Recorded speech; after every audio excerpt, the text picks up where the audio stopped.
আমি বিশ্বজিৎ কর্মকার, ফিজিওথেরাপিস্ট।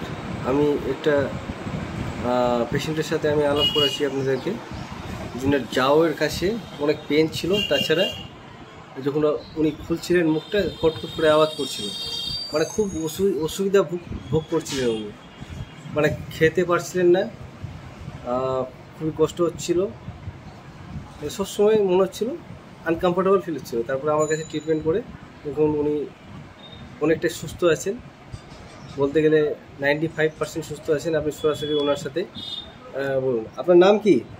রিয়াজুল সরকার। তো আপনার কি সমস্যা ছিল? আমার যে মুখ হা করতে পারছিলাম না। কোন জায়গাটাতে? এই এখানটায়। আচ্ছা, ওখানে কি হচ্ছিল? মুখ হা করলে, বন্ধ করলে কটকট করে লাগতো। আচ্ছা, তারপরে খাওয়ার খুব অসুবিধা ছিল। তারপরে আপনি আমার কাছে কতদিন ফিজিওথেরাপি করালেন? 7-8 দিন। 7-8 দিন। 7-8 দিনে আপনি এখন কতটা ভালো আছেন? এখন প্রায় মোটামুটি সম্পূর্ণরূপে ভালো আছেন। এখন আওয়াজ করছে না? হা করলে হা করুন। হ্যাঁ, খেতেও কোনো অসুবিধা নাই। ঠিক আছে, আপনাকে অনেক অনেক ধন্যবাদ। হ্যাঁ, এই ধরনের পেশেন্ট থাকলে আপনি আমার কাছে পাঠাবেন। ঠিক আছে, ধন্যবাদ আপনাকে, অনেক অনেক ধন্যবাদ। ঠিক আছে।